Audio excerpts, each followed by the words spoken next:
Alright, so I'm recording again. And, alright, so I don't want to talk about the midterm right now. I want to get it graded first. Disclaimer here, I'm probably not going to get this graded by Thursday, nor your latest homework. I had planned this exam for Thursday, so I'd have the weekend to grade it. And I'm going to the beach tomorrow, so I'm not going to grade your exams at the beach. So probably won't get graded till next, sometime over the weekend. And then we'll talk about it on Tuesday. Yeah, beach fun. Long overdue. All right,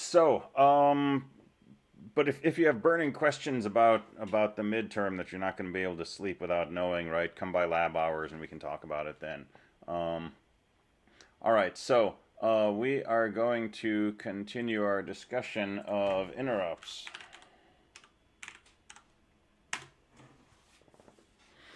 And so I left you on Thursday with kind of a high-level introduction to what's going on with interrupts. So we used the example of, waiting for a phone call, and one option is to just stare at your phone and wait for it to say, incoming phone call, and then hit the answer button and talk. Okay, that's a method that we call polling. Polling is when you repeatedly check something to see if something has occurred. For example, you look at your phone to see if there's a call, and then you look 5 seconds later to see if there's a call. When you're waiting for something to come in the mail, this is what we do, right? You keep running out to the mailbox, do the Bart Simpson thing with the X-ray glasses. So that's one way to process inputs, and that's what we did in Lab 2 when we made our 4-bit adder.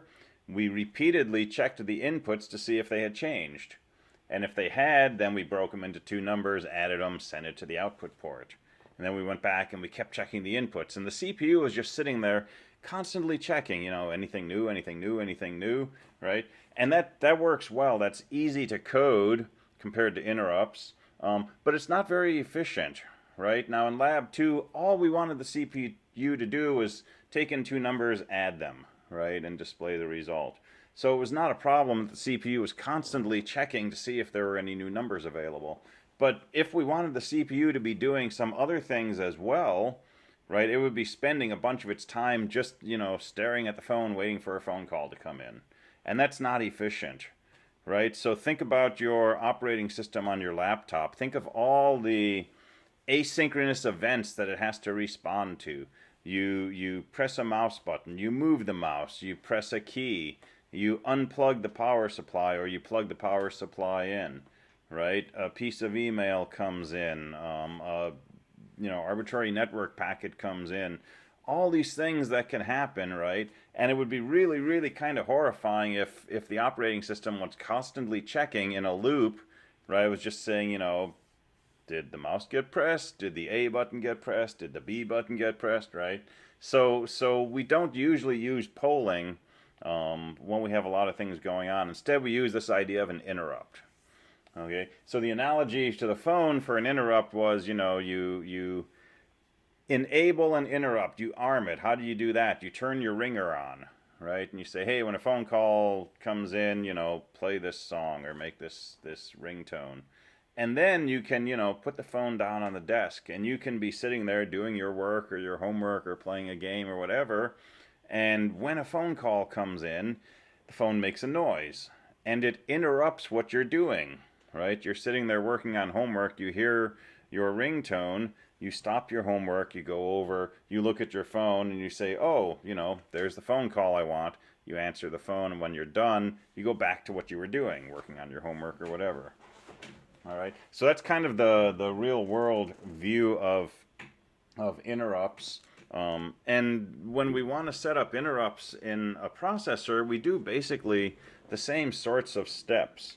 So here are some of the things we need to think about with interrupts.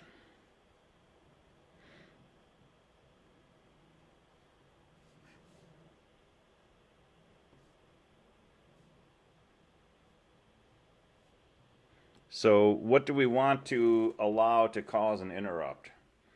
Because maybe our processor is doing something really cool. Maybe it's, mining for bitcoins or something.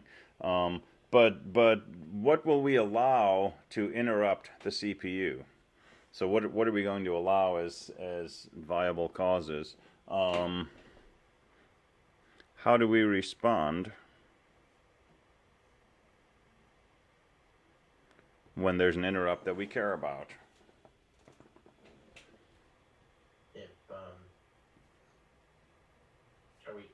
If you're talking about the scope of like PCs, if you move your mouse, that's always an interrupt. Mm-hmm. So your CPU stops what it's doing. It goes ahead, it updates your position on the screen, and then it tells the your graphical processor to move where the mouse cursor is on the screen. Yeah. And same thing when you hit a key, same thing when the power status changes, same thing when your battery subsystem discovers that the battery is now fully charged, it generates an interrupt. And the operating system says, oh, I should change my little battery icon symbol up there in the corner from a lightning bolt to a full battery, You can even watch it happen if you watch the load on your computer. Oh, yeah. Your mouse, it spikes. Yeah, totally. And if you're ambitious, right, especially if you run like a VirtualBox or something, you can actually go into your CPU and you can like trap these things, or you can try to, right, and actually see like what happens code-wise to the CPU when you click a mouse button, and it's a pretty fun deep dive to sort of break that down lower and lower. And operating system courses, if you do those at university, you'll get into some of this stuff. All right, so what should we allow to cause an interrupt? How should we respond to that interrupt? What should we do when we're done with that interrupt?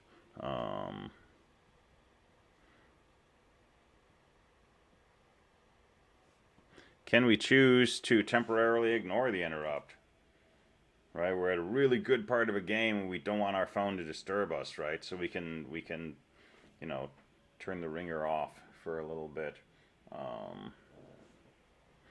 And can we get interrupted while we're dealing with an interrupt?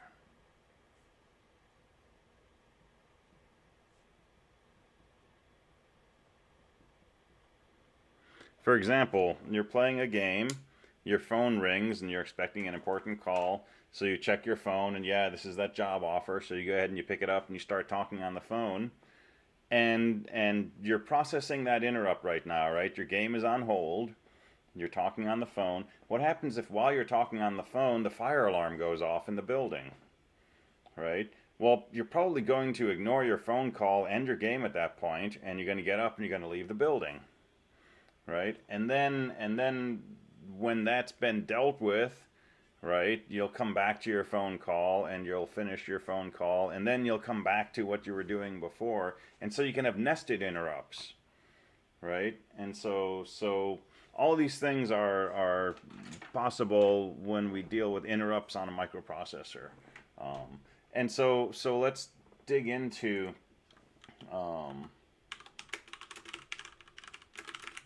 the mechanics of this. So like everything else on the PIC, this is all done using special function registers. And so there's more pages in the data sheet. And I'm going to come out of chapter 9 here.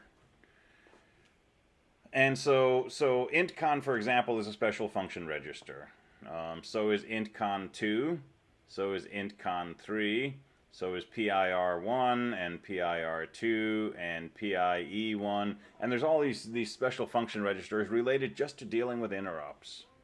All right, when we talk about timers, we'll see another batch of registers just related to timers. When we talk about analog to digital conversion, we'll see another batch of registers for that. So we're playing with interrupts right now. And different pieces of these registers can be used to help us, answer these different questions. Like, do we want to be interrupted, and what should be able to interrupt us, and so on and so forth. All right, so let me make a few general statements.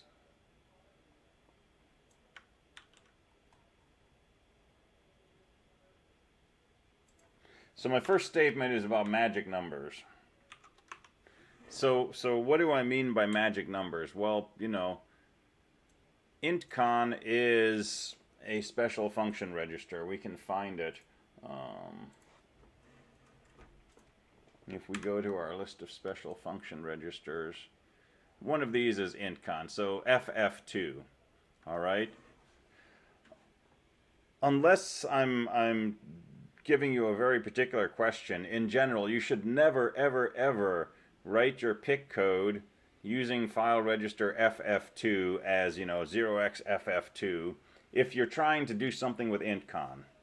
Okay? If you want to do something with intcon, use INTCON. Use its name. When you do that include statement, that does a define intcon to be 0xFF2. But if you don't use INTCON, if you use 0xFF2 and 0xFF1 and 0xFF0 and so on, sooner or later you're going to make a mistake and it's going to be a real pain to find.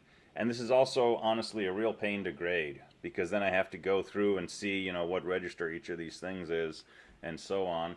And it's a real pain in general for anybody to read, including you, when you're developing your code or going back and trying to modify it and so on. So first rule, always use these names rather than the magic numbers. Okay, so FF2, that's what I call a magic number. Use a symbolic name, INTCON, or PIR1. Okay, does that make sense? The other aspect of magic numbers is, you know, port A is just kind of 8 bits, and we just write or read 8 bits. And tris A is 8 bits, and adcon we always set to 7F. But starting with today, we're going to be interested in individual bits inside most of these registers. For example, this bit right here, this is bit 1, right? Bit 0 through 7. So bit 1 of this register tells us something about a very particular interrupt called int0. Bit 2 tells us about an interrupt called TMR0, timer 0. Bit 3 tells us about an interrupt called RB. All right? Don't use magic numbers like 1, 2, 3, 4. That include file that you have will set up more symbols. For example, RBIF will be defined to be the number 0. Why? Because it's bit 0 in this register. INT0IF will be defined to be bit 1. And so on. Alright, so remind me, did we talk at all about bit clear, bit set instructions? BCF, BSF? I believe we did. I had a question about that. Okay. So let's say if I wanted to try to avoid using the skip instructions at all costs. Okay. For the reasons of it creates spaghetti code. If I wanted to know if one of these were interrupted, I could add that single bit to an 8-bit file register, right? Could I do that if I wanted to? So let's say you wanted to know if bit 2 was set, right? You kind of need to use some magic numbers because you would need to bit mask intcon, probably change all of these bits and all of those bits to 0, so ANDed with, you know, 0, 0, 0, 0, 0, 1, 0, 0. And then if the result is 0, you know this bit was a 0. And if the result is non-zero, you know this bit is a 1. But this is one place where skip instructions will actually make your code cleaner. And that's with the bit test and skip. Okay.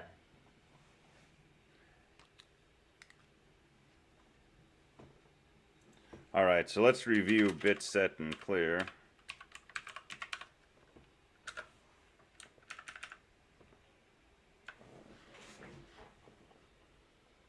So we can do something like bit set file.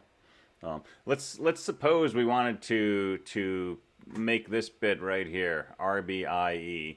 Let's suppose we wanted to make that bit a 1 in the intcon register. So here's what we would type: bit set file intcon, comma, RBIE. Alright. BSF is an instruction which says here's a file register, here's a number between 0 and 7.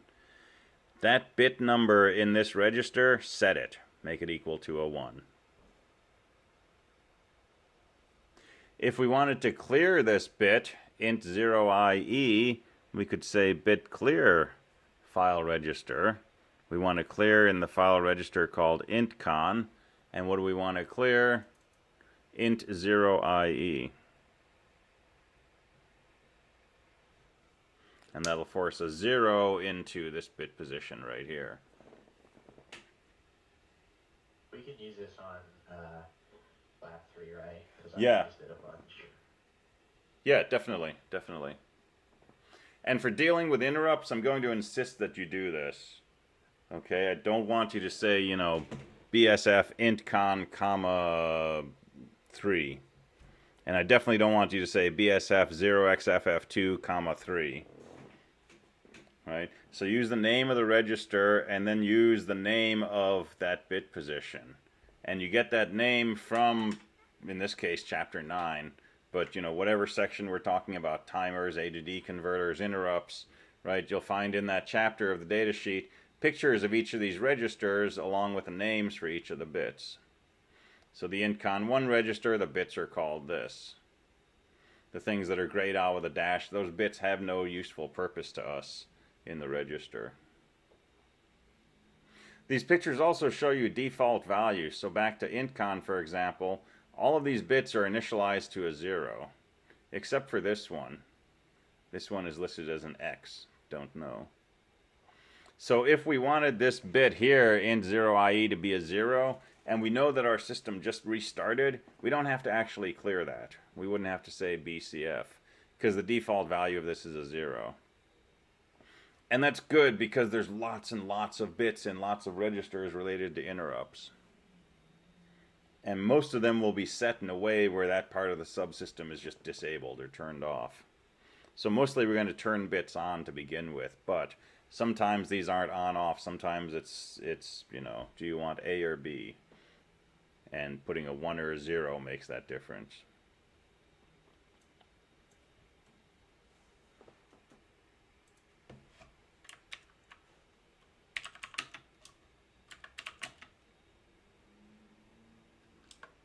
All right, I'm going to give you one more picky thing.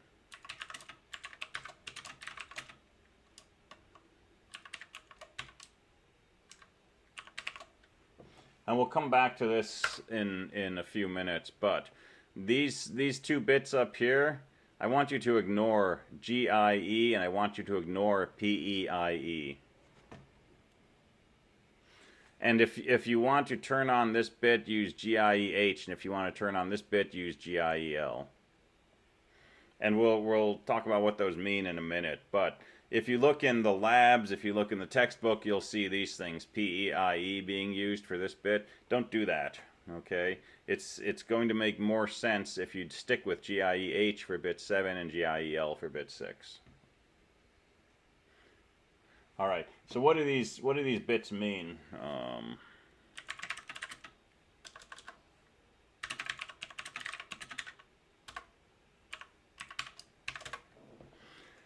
So let's dig into these registers. Okay, so before we do intcon, there's one register we want to talk about first, which is rcon. So first thing we're going to do is we're going to set up the rcon register. And the only bit we care about in here is IPEN. And IPEN is used to enable two levels of interrupt, a low priority interrupt and a high priority interrupt. That's our cell phone ringtone and our building fire alarm, right? And pretty much everything we do, we're going to want to go ahead and enable two levels of interrupts. So if we look in the Archon register and we look at the bit 7 IPEN, it tells us what the two possible values are. If we set this bit to a 1, it says enable priority levels on interrupts. If we set it to a 0, it says disable priority levels on interrupts. Well, why would you want to disable a feature? Well, because older processors, the PIC16, didn't have priority levels.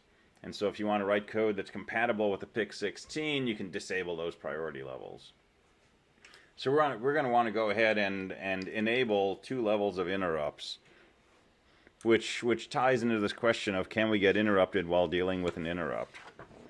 So probably the first thing you're going to do is bit set file archon, comma, IPEN.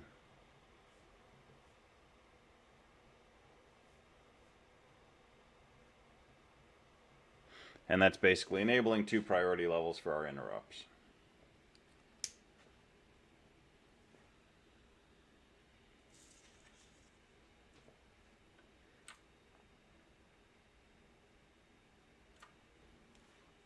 All right, these bits down here we can read to find information about the system. For example, if our power supply drops and we get a brownout, we can read this bit, and if that bit is set to a 1, then we know that our power dropped and our processor reset.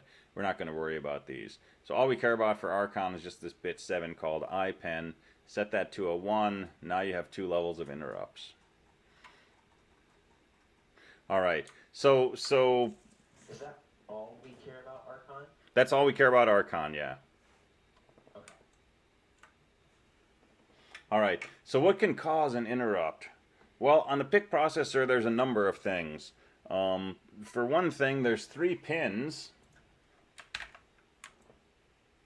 and they're labeled int0, int1, and int2. Int0, int1, and int2. And we can set things up so that if the voltage level on these pins changes to 5 volts, we get an interrupt. Or we can set it up so if the voltage level changes to 0 volts, we get an interrupt. So you could put a push button on there, and maybe your push button, normally delivers 5 volts, and when you push the button, it delivers 0 volts. So we could hook that up to pin 17, and we could write code that says, hey, I want to allow an interrupt on the falling edge of int2. And now you push your button, bingo, you've generated an interrupt. So we'll play with these a lot. These are really good sources of generating interrupts. But there's other sources as well. For example, we're going to talk a lot about timers next week. You can set up a timer that counts for a certain amount of time, and when the timer expires, guess what? You can have it generate an interrupt. And we got 4 timers that can do that, and they're all kind of independent of each other. We can set things up so that if any bit of port B changes value, we get an interrupt. That's what this RB interrupt is. We can set up a serial communication system and say, hey, when somebody sends you a character, interrupt me so that I can go receive that character. We can do conversion between analog and digital values, but the conversion takes a little bit of time. And so rather than waiting for the conversion to finish, we can start the conversion and say, when you're finished, give me an interrupt. So there's all these different sources of interrupts. All right, we're going to play with these pins for today, int0, int1, and int2. And we'll start with int0, and a really easy way to interrupt the system is to use that int0 pin. So all these interrupts have a way that you can enable them. So int0 IE, right here, where it says bit 4, that's the int0 external interrupt enable bit. And if you set that to a 1, suddenly int0 can generate interrupts. So for example,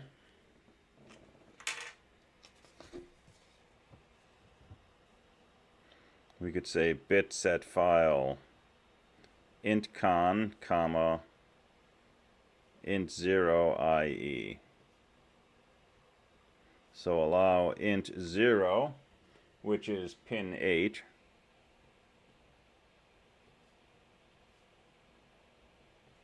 to interrupt us.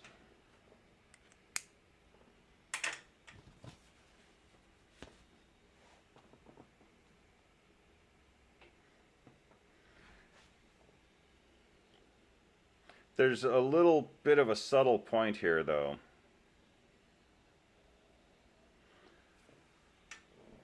This doesn't actually cause int0 to interrupt us. What it causes int0 to do is request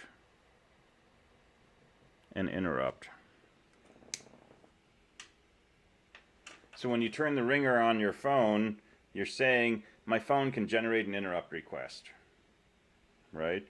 But if you're running out of the building because the fire alarm is going off and your phone rings while you're running down the stairs, you're not going to have to answer it, right? It's not going to interrupt what you're doing right now. It's generating a request. It's making this ringing sound, which says, hey, you know, I would like your attention. But you still get to choose whether you're going to respond to that interrupt or not. Okay, same thing on the PIC processor. Turning on this bit says int0 can make an interrupt request. But it's still up to us to decide whether the processor is going to respond to that or not.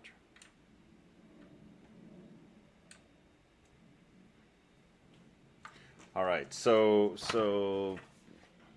what can cause it? So how do we respond to it? Well,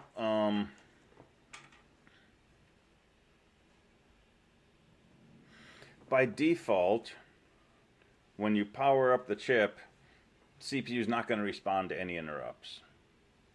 And even if we turn on this bit saying that int0 can generate an interrupt request, we're still not going to respond to any interrupts. All right. To enable interrupts at all, we need to deal with these two bits, global interrupt enable high and global interrupt enable low. So these are kind of like the final control over whether the CPU can be interrupted. All these other bits, int0 IE, RB IE, int1 IE, int2 IE, and so on, simply say, you know, is the ringer on or off?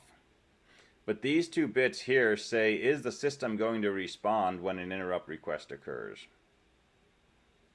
And we have two priorities of interrupts, high and low. High is the higher priority, obviously. So this bit right here, if this is a 1, right, that enables all high priority interrupts.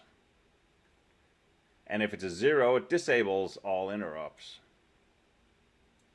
This bit, GIEL, if it's a 1, it enables all low priority interrupts. And if it's a 0, it disables low priority interrupts. So if we want to actually get interrupted, we need to also do the following. Bitset file, intcon, global interrupt enable high.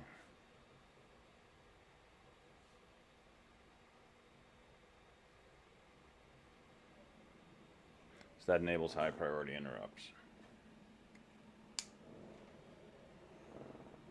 Once we do this, any high priority interrupt that we've enabled will interrupt the CPU.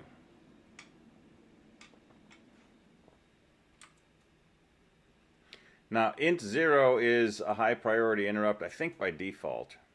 I think always, actually. Int1 and int2, we can set those to be high or low priority. But int0 is going to generate a high priority interrupt. All right, so if I do these things, turn on priority levels, enable int0, and then enable high priority interrupts, from that point on, if that int0 pin is sitting at 0 volts and then it gets raised to 5 volts, it will throw an interrupt request and the CPU will respond.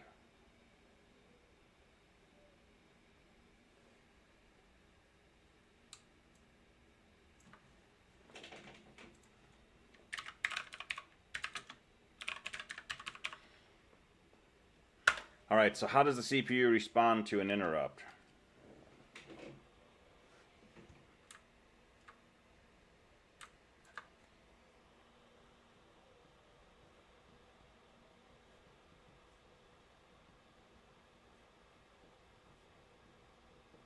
When you get a high priority interrupt, it basically makes a call to location 8. Whatever the CPU is doing, whatever place it's at, it finishes the current instruction it's on, and then instead of executing the next instruction, it makes a call. And it calls this magic location 8. And when it returns from that call, it goes back to where it was, whatever the next instruction is after the one it was doing when it was interrupted. So interrupts just make a call to a function.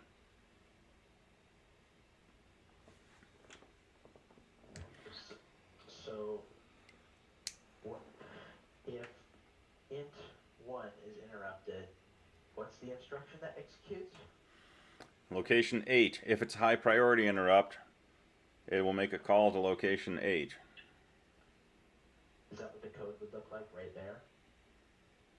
Well, this is setting up an interrupt from int 0. And then you can be doing anything you want. You can be adding numbers, you can be doing a traffic light controller. But once I've set this up, if I raise pin 8 to 5 volts, suddenly I'm going to be executing code at location 8 in the program memory. Whatever happens to be there. Okay, so it's just program counter 8 is the built-in, that's where the interrupt goes. Yep. Is there a way to return to where you came from? Yeah, so you can do a return, and this is just like a regular call. So you can say return, you'll go back to where you were when you were interrupted. Can we change where the call goes to? So on the PIC processor, a high priority interrupt always goes to location 8. Okay. That's hardwired in the chip. On other processors, you might have a location of memory that has a table of interrupt vectors, and you could load into that table where you want it to go when it gets an interrupt. On the PIC, it's always going to go to location 8 for a high priority interrupt. And for a low priority interrupt, it makes a call to location 18 hex. So those are the two fixed locations. I guess I'm going to have to start my programs further down now. Exactly, right? So typically what you see in code, well, let me pull in a lab. Let's see what lab 4 looks like.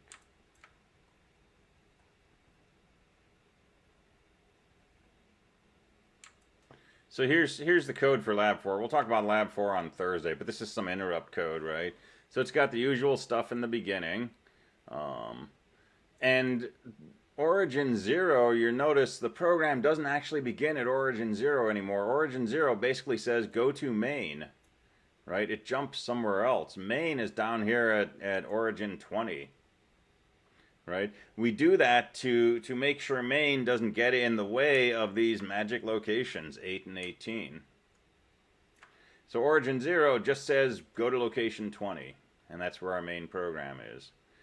And then we say at origin 8, and we don't actually write the code there to deal with the high priority interrupt. We just put in a go to, which says go to, some label H priority. And then location 18, we say go to low priority. And now we can put main, high pri, and low pri anywhere that we want, as long as they don't step on anything. This is a risk behavior, right? This is pretty standard actually for most microprocessors. It's a simpler processor that has hardwired vectors instead of making those controllable.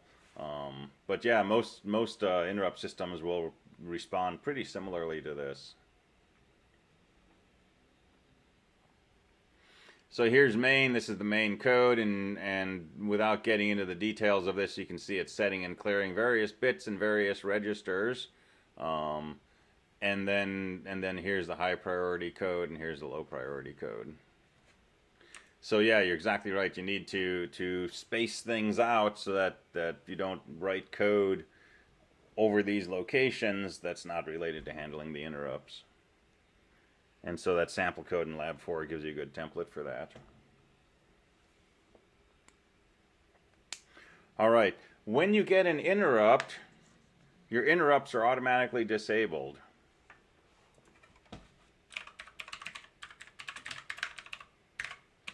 And this is also works with the phone analogy if you don't have call waiting.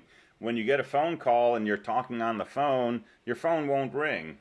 Right? You're in the interrupt handling routine. You're talking to somebody on the phone, somebody else might want to call you at that point, they can't, right? Your interrupt is temporarily disabled.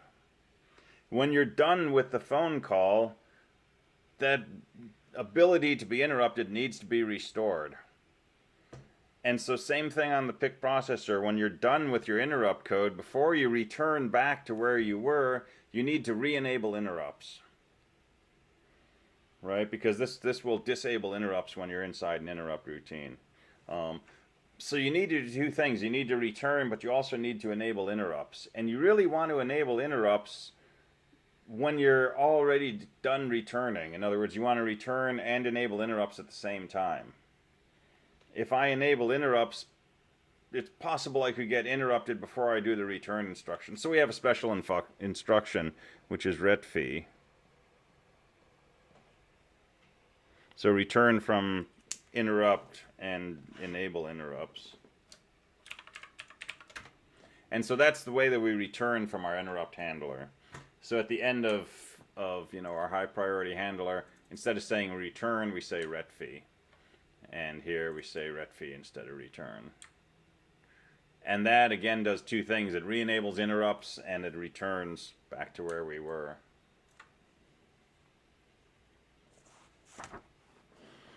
Alright, so how do we respond? Well, we do whatever we want to do at location 8 or 18, depending on the priority of the interrupt. When we're done, we go ahead and we say RETFIE.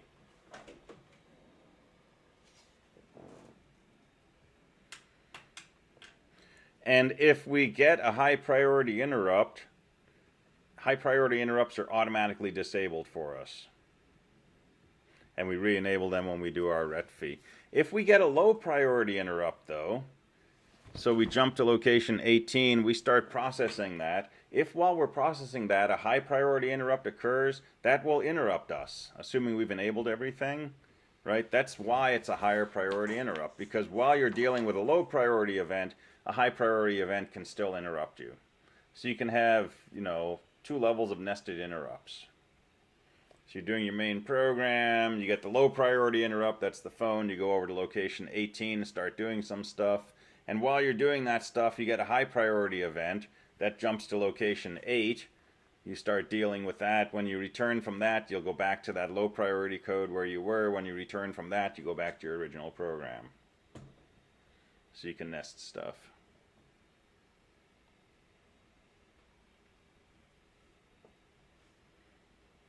All right, that's the basic setup. That's the PIC version of the analogy that I used with the cell phone, right?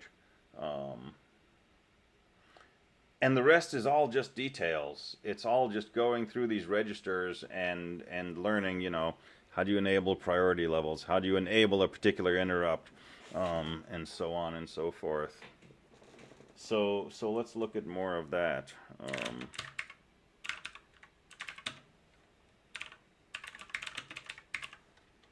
So let's look at more of the bits for interrupt registers. So int con, all we care about is, global interrupt enable high and low. And for us, int 0 interrupt enable.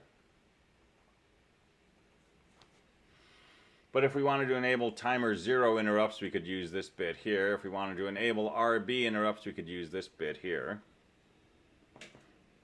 But there's another int 0 bit in here, int 0 if. And if you look at the description of that, that tells you whether or not int 0 is requesting an interrupt. So int 0 if, and I'm looking down here, it says if that's equal to 1, the int 0 external interrupt occurred. If it's equal to 0, you did not get an int 0 interrupt.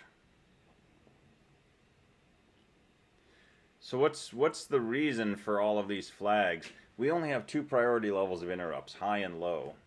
But we have, a dozen different things that can generate interrupts for us. So we get interrupted, we know we're going to jump to location 8. What's the first thing we do? We try to figure out why we're here. Who interrupted me? And the way we do that is we check these bits like int 0 if. If we enabled timer 0 to interrupt, we could check timer 0 if to see if that requested an interrupt, and so on. Now, if you only have one source of interrupts, say int 0, you don't have to worry about this. Because anytime you get interrupted, you know it's because int 0. But, you know, we've got int 0, int 1, int 2. Maybe we make those all high priority. How do we know which one interrupted us? Well, we check their interrupt flags. So int 0 if will be a 1 if int 0 is requesting an interrupt. And so we can start to demystify a little bit some of these mnemonics. So int 0 IE, that's our interrupt enable. Int 0 IF, that's the interrupt flag. And most of our interrupt sources come in these pairs. Int 1 has an IE bit, it has an IF bit that we can use to enable or disable that interrupt, that we can use to check to see if that was requesting an interrupt.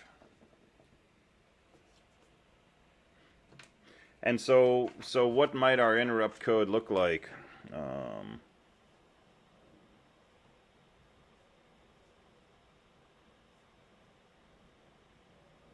So maybe at location 8 we say branch to high pri. And somewhere down here, you know, somewhere outside of these magic locations, we have our code for high pri. And let's say did int 0 request an interrupt. All right, this is where we can use these bit test and bit clear.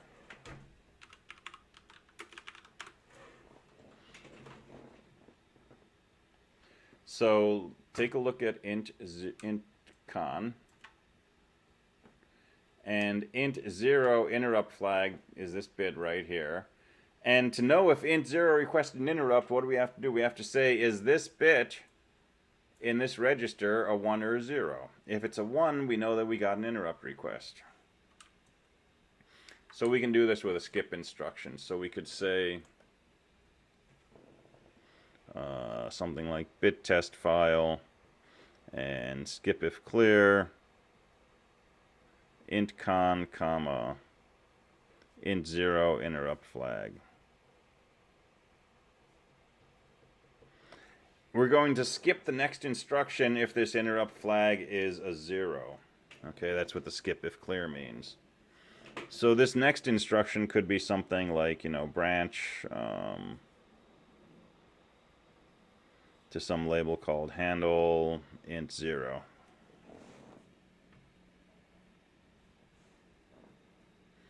All right, suppose hypothetically that maybe timer 0 could be requesting an interrupt. So let's check to see if timer 0's interrupt flag is set.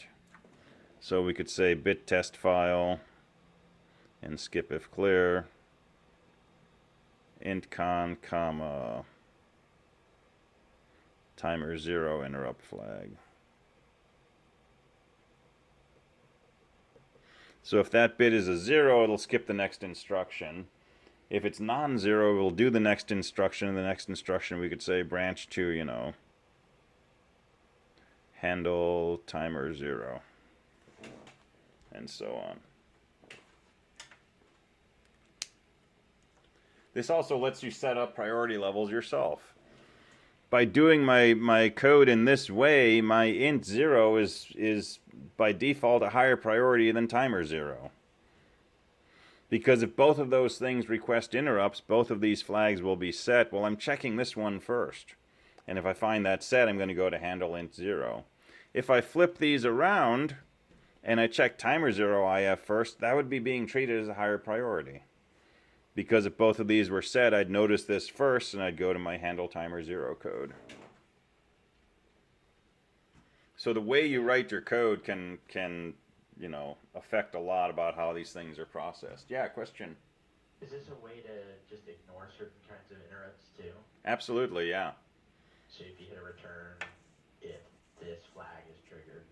Yeah, so you could come down here and if you don't know, you know, if you don't recognize what caused the interrupt, you can just return. But if something is enabled that caused an interrupt and you don't deal with it, it's going to keep requesting an interrupt.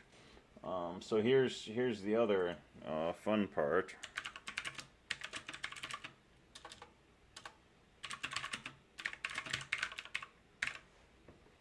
You have to clear the interrupt flag when you're done dealing with the interrupt.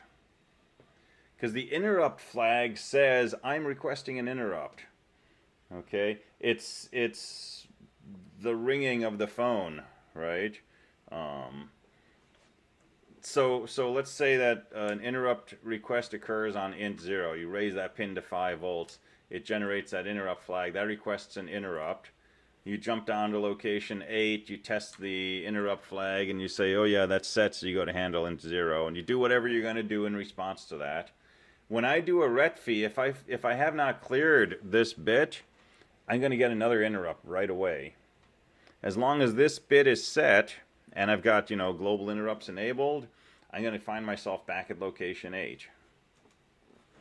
So let's say we're down in handle int 0. So we're going to do some stuff. Toggle an LED or add one to a counter or whatever. When you're done, we want to do two things. Bit clear file, intcon, comma, int0if.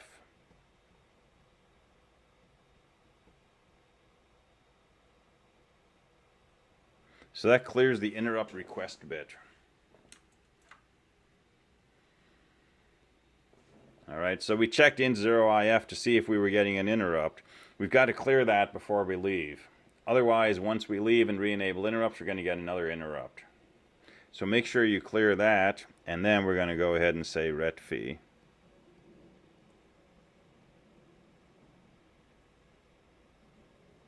And that enables interrupts and returns to wherever we were when the interrupt occurred.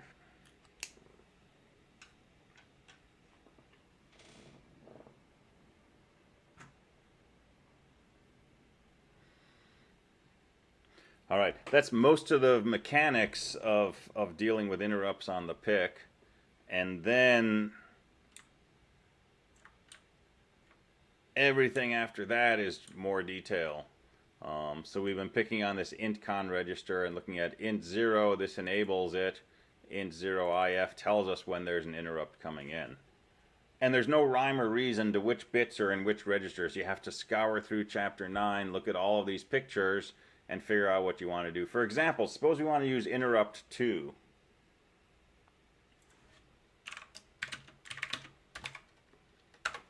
So interrupt 2 is connected to pin 17. And let's say we want to generate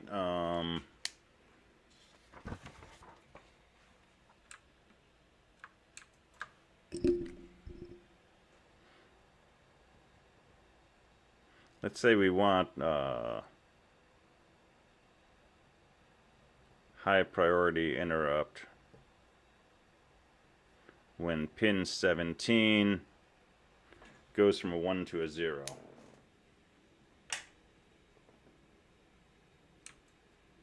All right, so what do we need to do? We need to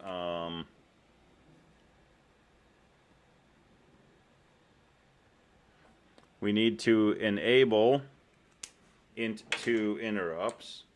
Well, where do those happen? Well, let's just go through and look at these. So here's int2 IE, that's in the intcon3 register. So we'd say bit set file,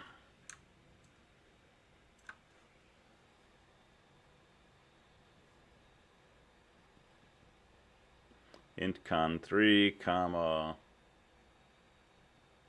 interrupt 2, interrupt enable.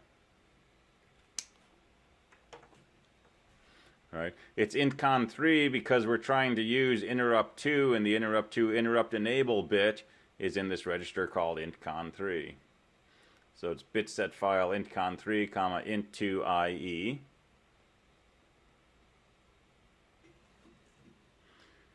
And this is probably the last thing we actually want to do. Before we do that, we probably want to clear the interrupt flag, because, this pin may have changed voltages a bunch of times already, and so we probably want to clear this int2IF. So before we do this, we'd say bit clear file register int con3, comma, int2 if. And we want it to be low priority, or we want it to be high priority. So this int2 IP, that's the interrupt priority register. If we make that bit a 1, it's high priority. If we make it a 0, it's low priority. So let's make it a 1. So let's say bit set file register. And it's the same int con3 register. And we'll set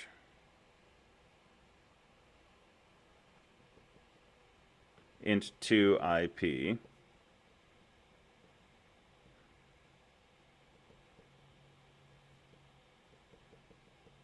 So this clears the interrupt flag. This makes the interrupt high priority. This will enable that interrupt to occur. But we want it to interrupt when the pin goes from high to low. And we have an option, right? So we have this interrupt edge 0, 1, and 2. So interrupt edge 2, if we make this bit a 1, it will interrupt on the rising edge. If we make it a 0, it'll interrupt on the falling edge. Since we want it to interrupt on the falling edge, we're going to set this bit to a 0. So we're going to go into int con2 and we're going to clear int edge 2. So that's something like bit clear file int con2, comma, int edge 2. And that interrupts on the falling edge. So there's very little assembly language know-how or savviness per se in dealing with interrupts. Bit set, bit clear, bit set, right? It's all about knowing which bits and which registers to do what with. So this is a very different kind of task from, you know, write some code so if x equals 5 we increment y, right? This is really all about getting to know the different registers that control the interrupt subsystem.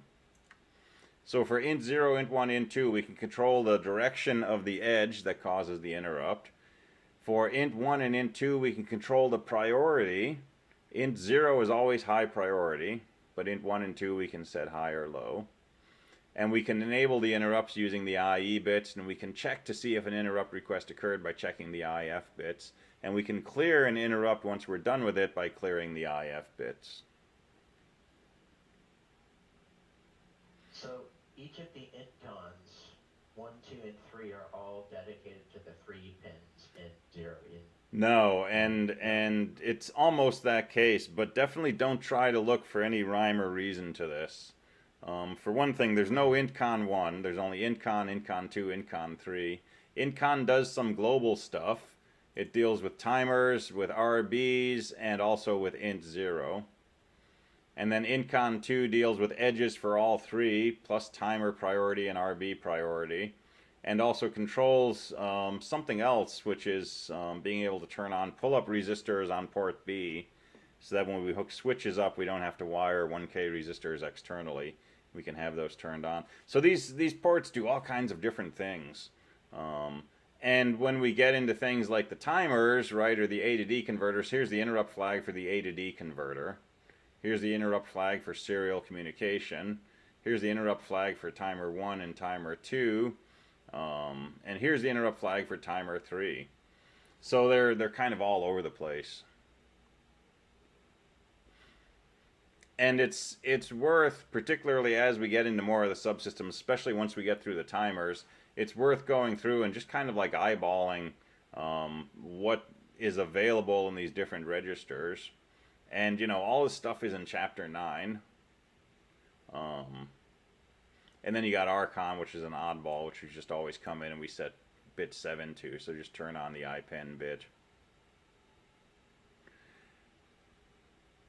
And then when we get into timers next week, we're going to do this whole thing again, unrelated to interrupts. We're going to see all these different registers for dealing with the different aspects of these timers. And it's fairly mind-numbing. So let me leave you with 2 or 3 quick comments. One, there's no quick path through any of this stuff. right? It's a matter of, I mean, I've given you some sample code and notes, but it's mixed in with an hour of other lecture. But it's really a matter of sort of like very systematically, what do I have to do to achieve what it is I'm after? I want int0 to generate a high priority interrupt when the input rises from 0 to 1. Okay, what do I have to do to make that happen? Which is setting up or clearing these different bits, and then writing some interrupt code at location 8 or 18, and putting a RETFIE at the end, clearing the interrupt when you're done with it, and so on. You can do all of this in MPLab. The simulator works really well with interrupts. So you can set up, a trigger on int0 or int1 or int2, and you can drive it high, and you'll actually see when you step the simulation, suddenly it jumps to location 8 or 18. So we'll probably do some of that on Thursday. This stuff is notoriously tricky to debug. It's asynchronous, right? You don't know where in your program an interrupt request is going to come in. And so your code might work great 7 times in a row, and the 8th time it does something wacky, right? And it's because the interrupt occurred at some place that does things just a little differently because of something in your code.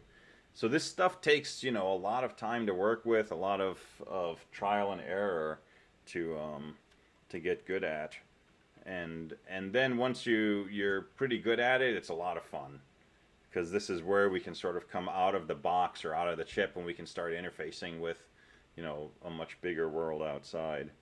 And when we get to object-oriented programming, if you're going to do CSE 223, we get into doing this stuff in software in Java, and that's a lot of fun. All right. So go ahead and take a look at homework 5. There's definitely parts of homework 5 that I'm going to push off until next week, particularly the stuff with timers. But I think we'll be through enough of the interrupt stuff that you can do homework 5. So take a look at the interrupt questions on that, and I'll push some of the timer stuff off to homework 6. Send me a quick attendance ping. Let me know if you're here at the end of class right now, and I will switch over to lab hours in a minute.